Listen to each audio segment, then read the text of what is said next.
بسم اللہ الرحمن الرحیم۔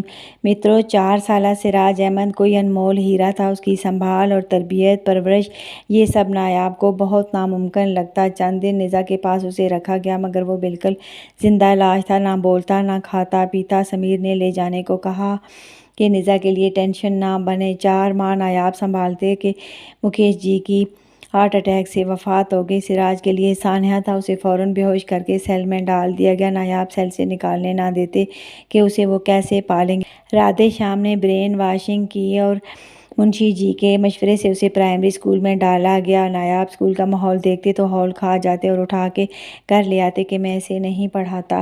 رادھے شیام نے ان کا اسکول داخلہ بند کر دیا۔ وہ جاتے تو ٹلی گیٹ ہی نہ کھولتا۔ ٹلی اور نایاب بھی رضائی بھائی تھے، یہ چیزیں لے جاتے، منتیں کرتے، وہ سب کچھ لے کر کھا جاتا، مگر گیٹ نہ کھولتا کہ ٹلی کا اوپر والا خانہ آدھا خالی تھا۔ منشی جی نے اس کی 4 شادیاں کی تھیں۔ چلو ٹھیکا سکھی تھا، پیچھے بیٹے بیٹیوں کی لائنیں لگی تھیں۔ ہر بیوی سے 3 اولادیں تھیں، کل 12 اولادیں تھیں۔ سراج کا جھکاؤ اپنے ننھیال کی طرف زیادہ تھا کہ وہ بمبئی پلا بڑا تھا تو بمبئی آگرہ قریب تھے، سراج کو بھی آگرہ لے جایا جاتا۔ احمر لوگ بھی آتے، خاص کر پریمل بہت آتا۔ پریمل احمر کا بیٹا تھا، پھر خالہ کے بڑے بیٹے امول پالیکر بہت آتے، بلکہ ڈیلی سراج کو دیکھنے سینٹر میں آتے، تو سراج کا ان سے بہت سلوک تھا۔ رادھے شیام سراج کے سارے معاملات نہ دیکھ سکتے تھے تو منشی نے سراج کا گارڈین بنانے کا فیصلہ کیا کہ امول دن بھر سراج کو گھر فون بھی کرتے اور یاد کیا فون پر سن لیتے تھے تو سراج کو پڑھائی کی زیادہ فکر ہوتی۔ کبھی امول رات کو بھی آ جاتے، ہوم ورک چیک کرتے اور وہ جنرل نالج بھی بہت یاد کرواتے۔ سراج کو شجرا یاد کروایا۔ نایاب مسکراتے رہتے کہ مریم بھی سراج کو بہت پیار کرتی اور باتیں سمجھاتی پڑھاتی رہتی۔ امول سراج کو یہ بھی سمجھاتے کہ میری آنٹی سے ان کی بائیوگرافی پوچھا کرو، وہ ایسا ہی کرتا تو میری بہت خوش ہوتی اور اسے بتاتی مجھے حیرت ہوتی ہے جب تم پوچھتے ہو کہ بیڑے میں کتنے پھٹے لگے تھے اور کیا سب کا سائز ایک تھا، حالانکہ یہ نزا کی زبان ہے، اسے سارے کیل بھی یاد ہیں اور کیلوں کے سائز بھی۔ پھر پوچھ لیتا ہے کہ کہیں وہ بھول تو نہیں رہا۔ اس طرح سراج نے ماں کے دل میں بہت جگہ بنا لی۔ ویسے بھی وہ ماں سے بہت محبت کرتا تھا، نایاب سے بھی بہت محبت کرتا تھا، مگر بتا دیتا کہ آپ سے زیادہ محبت ہے، بٹ گرینڈ پا سے زیادہ محبت کرتے ہیں کہ رادھے شیام صرف خیر تھے۔ نایاب ڈانٹ ڈپٹ کرتے اور اس کے باہر کھیلنے پر ہلکان ہو جاتے اور سمجھاتے رہتے۔ ماروم سمیت باقی سب سمجھ جاتے کہ پپا کے سامنے رہنا ہے۔ سراج نہ سمجھتا اور باہر نکل جاتا کہ وہ جب تک گھر رہتا گیٹ بجتا ہی رہتا اور لڑکے آوازیں دیتے رہتے راج باہر آؤ۔ نایاب عاجز آئے رہتے تھے کہ سراج بولتا بھی اتنا زیادہ ٹیوب ویل کی طرح منہ سے باتیں نکلتی اور اسے بگڑتے جن چمٹتے بھی دیر نہ لگتی۔ بگڑ جاتا تو چیخ چیخ کر قصبہ سر پر اٹھا لیتا، ویرکا جہاز ران تک کو قبر سے نکال کے لے آتا۔ پھر نایاب کا بھی پارا چڑھ جاتا، وہ خوب دھلائی کرتے پٹ کر سراج لاوا بن جاتا۔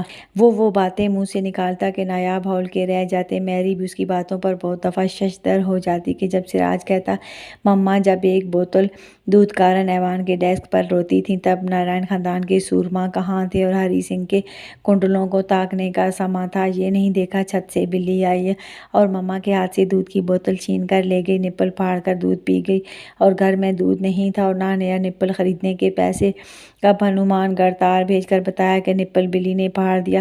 فاصلے ان کے سامنے کیا تھے، بٹ نپل جیپ پر گاڑ دینے آیا۔ 8 گھنٹے کی مسافت طے کر کے تب تک مما پانی میں پکایا گڑ پی کر کیسے پیٹ بھرتی کہ مابر کا بچہ نپل کے بغیر کیسے پیے۔ نایاب یہ سب سن کر بچوں کو لے کر اندر چلے جاتے اور دروازہ بند کر لیتے۔ مہری آ کر اٹھا لیتی، سینے سے لگا لیتی۔ تمہیں یہ سب کیسے پتا؟ وہ اسے چومتے ہوئے پوچھتی۔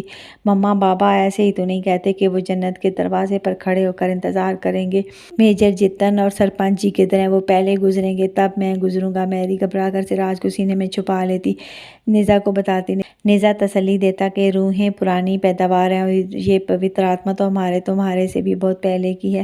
رادھے شیام نے امول کو سراج کا گارڈین بنا دیا تو سراج پر پڑھائی اور زندگی آسان ہو گئی۔ وہ ایک حد تک باہر کھیلنے کی اجازت دیتے۔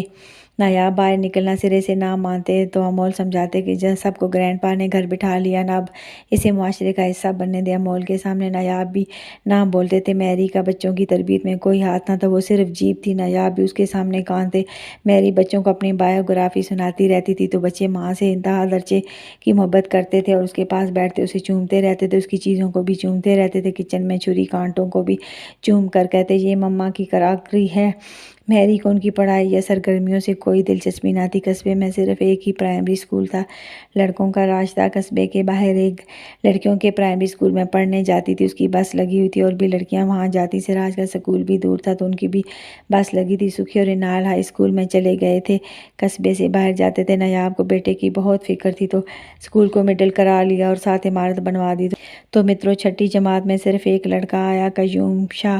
سراج نے دیکھا تو عاشق ہو گیا دودھ کی طرح سفید قیوم شاہ کی خوبصورت بانکی سی صورت پر۔ 6 سالہ سراج مر مٹا اور اسے ککو نام دیا۔ ککو بے پناہ صلاحیتوں کا مالک تھا، سراج کے ساتھ 5ویں میں ہی بیٹھ گیا اور اسے باقاعدہ سراج کا لیگلی گارڈین بھی بنا دیا گیا۔ ککو سے 1.5 سال بڑا تھا۔ ککو نے اس کی بڑی سنبھال کی۔